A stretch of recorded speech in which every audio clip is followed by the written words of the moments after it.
Bonjour. Alors, dans cette vidéo, je vais reprendre. Je ne vais pas vous parler de la Content Librairie comme c'était prévu. Je vais reprendre les problèmes et autres petites imperfections que j'avais soulevées dans les deux précédentes vidéos et vous proposer soit des solutions, notamment au niveau des options avancées que nous n'avions pas encore vues, ou des palliatifs pour contourner les problèmes posés. Bon visionnage.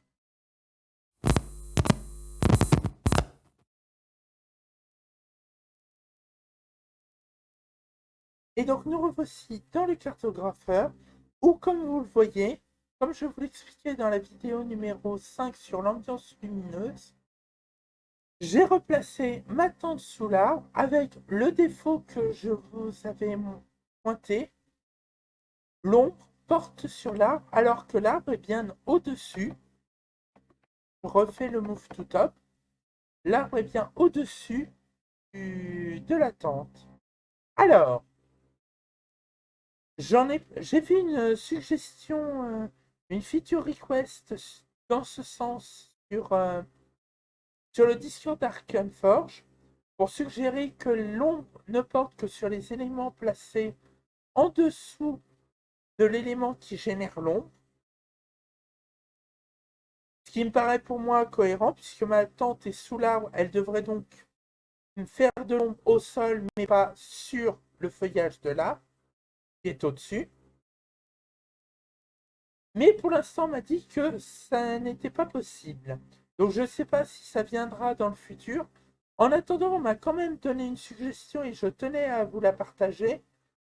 Pour résoudre ce problème, ça va se faire en plusieurs étapes. La première, ça va être de déplacer notre arbre sur l'étage au-dessus. Et ainsi, vous voyez, l'on passe sous l'arbre. Alors, nouveau problème, mon arbre n'est plus éclairé, parce qu'une source lumineuse n'éclaire que l'étage sur lequel il se trouve. Il va donc falloir créer une deuxième source lumineuse sur l'étage au-dessus. Et donc, comme c'est un feu de camp, il va falloir la placer exactement au même endroit. Donc pour ça, je vous conseille d'utiliser Snap to Grid. Ça vous facilitera bien la vie pour le placement par la suite. Je duplique, je replace bien par-dessus et j'envoie à l'étage au-dessus. Et là maintenant, vous voyez, mes tentes sont éclairées selon leur barrière et génèrent de l'ombre en conséquence.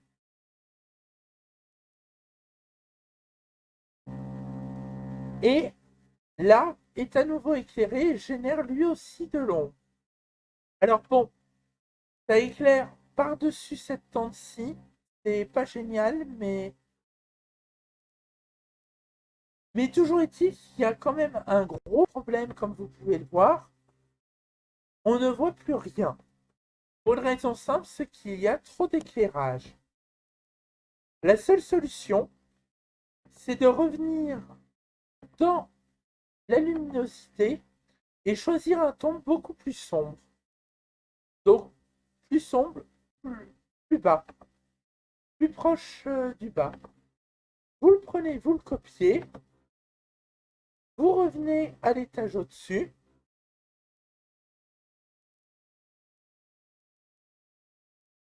vous sélectionnez votre feu Lighting, Set Light Color,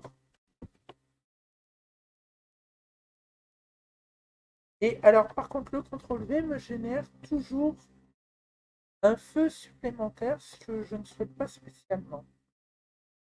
Et alors là, normalement, vous n'avez que deux feux.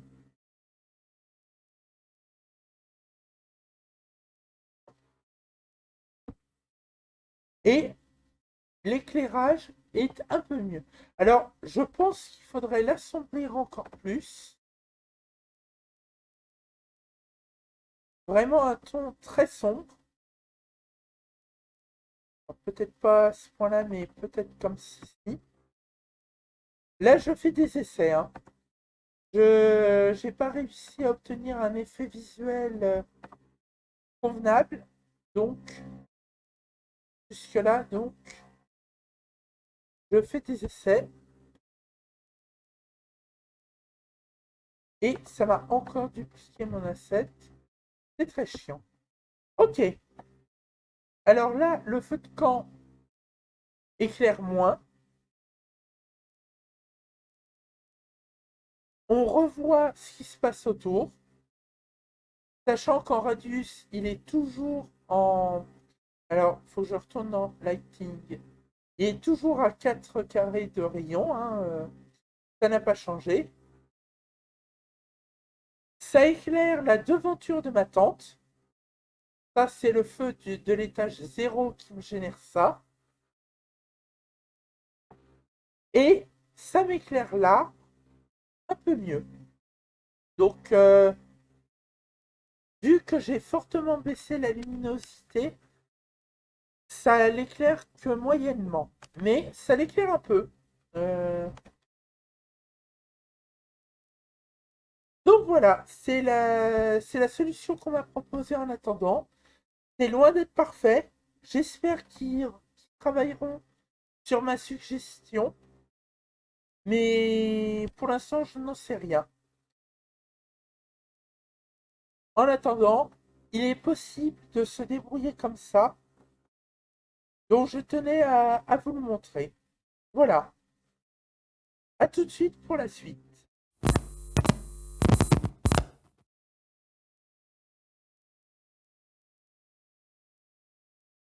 Autre chose qu'on m'a montré, qu'on m'a expliqué sur le Discord d'Arkenforge, c'est pour l'export des cartes. Donc en rapport avec cette solution qui consistait à mettre mon arbre un étage au-dessus que, pour que l'ombre de la tente ne porte plus sur lui, je me demandais comment exporter ma carte sans que les étages inférieurs soient assombris. Parce que par défaut, souvenez-vous ce que je vous disais, là nous sommes à l'étage 2, le toit de la pyramide. C'est très net avec les différents pans de la pyramide du premier étage. Il y a une différence de teinte. C'est pourtant le même asset qui est utilisé dans les deux cas. C'est parce que les étages inférieurs sont par défaut assombris. Donc pour ce faire, il faut aller dans Settings et tous ces réglages vont se faire dans Advanced. Et là, vous avez différentes options. Disable Shadows from Upper Level. Souvenez-vous, je vous expliquais quand vous allez au sous-sol, vous avez l'ombre de l'étage au-dessus qui porte, enfin, des étages au-dessus. Si vous l'activez, cette option, alors il faut recliquer sur l'étage où vous étiez ou sur un autre étage pour que ça le prenne en compte, hein, évidemment. L'ombre disparaît.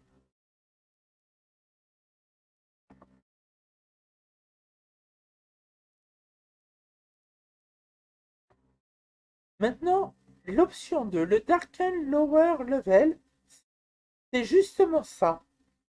Assombrir les niveaux d'en dessous. Si vous le désactivez et que vous revenez sur le deuxième étage, vous retrouvez votre carte complète, sans assombrissement. Moins pratique pour travailler sur la carte, mais pour l'export, en revanche, ça peut valoir le coup de le faire.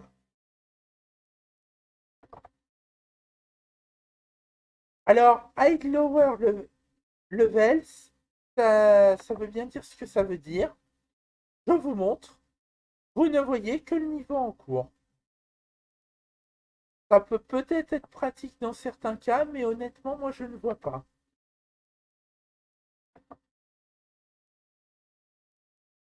Le show upper level, Alors ça, c'est si vous retournez, eh bien, par exemple, au rez-de-chaussée, vous voyez sur la pyramide, dessinée en semi-transparent, là, qui est au niveau 1, ainsi que la pyramide. Le premier étage que vous voyez ici, et les pans de la pyramide qui sont dessinés sur les 2 étages du dessus.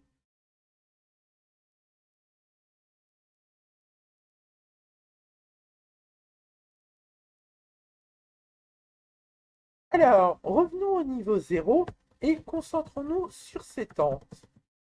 Je zoome bien pour que vous la voyez en gros plan. La prochaine option, c'est Grid Behind Objects. Ça veut dire placer la grille sous les objets. Les objets, je vous le rappelle, c'est mon squelette, l'eau, cette eau-là est un objet, le feu de camp, et ainsi de suite. Si vous l'activez,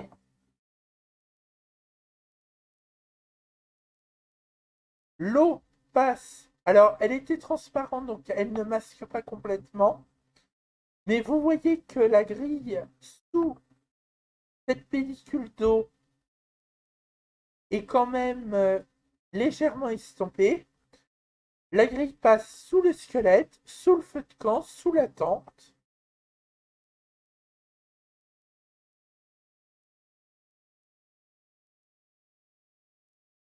Et alors là, par contre, vous n'avez pas besoin de recharger votre étage. Ça le fait immédiatement. Le Snap by Default, c'est très simple. Si vous utilisez le Snap to Grid régulièrement, plutôt que de placer vos éléments en maintenant la touche CTRL appuyée, vous voyez, avec cette option, le Snap to Grid devient la règle et le placement libre devient l'exception qui s'active avec la touche CTRL.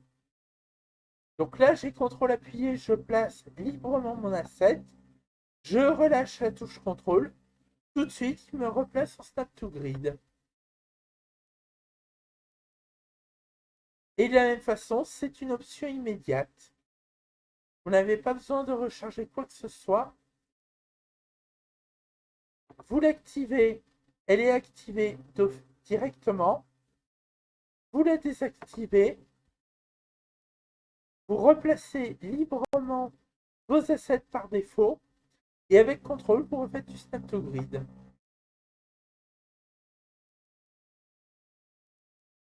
Alors, auto-scroll while dragging. Alors, si vous prenez un élément et que vous le déplacez, vous voyez, il le déplace, il scroll, il fait défiler votre carte au fur et à mesure. Sans cette option,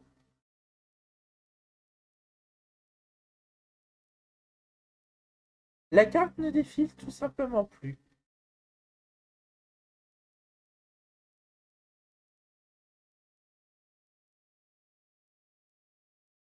Et alors, l'autosave, ça peut être pratique pour ne pas perdre votre travail si votre ordinateur plante pour une raison X ou Y. Vous pouvez l'activer ou le désactiver et lui dire toutes les combien de minutes vous voulez que votre sauvegarde s'exécute. Par défaut, c'est activé et la sauvegarde s'exécute toutes les 5 minutes. Alors, la sauvegarde s'exécute, mais attention, elle ne remplace pas votre carte. Ça crée un dossier autosave avec une carte du même nom qui contient la dernière version sauvegardée de votre carte. Tout simplement.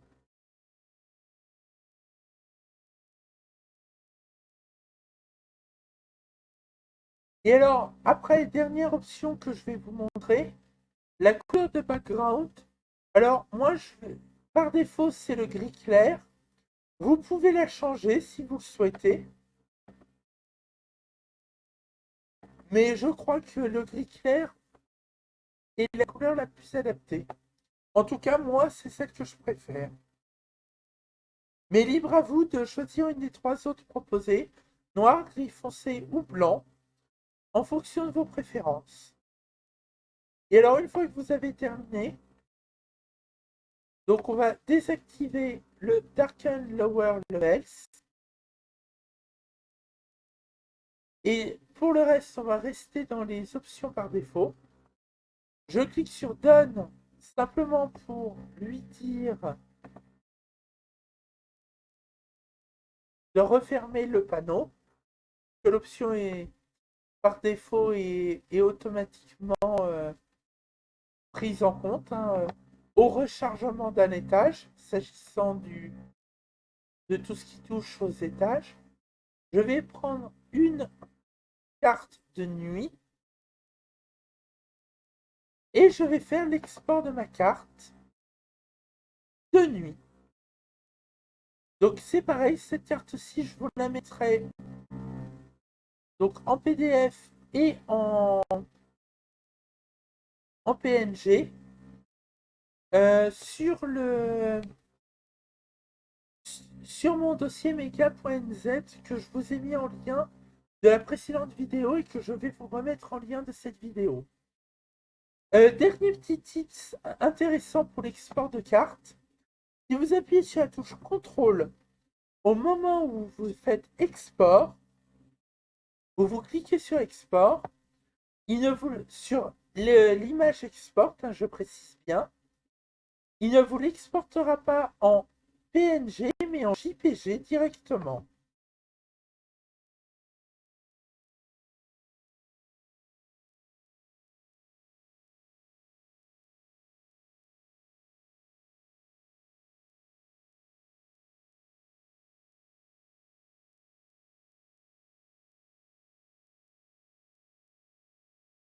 Alors je l'exporte en JPG, voilà.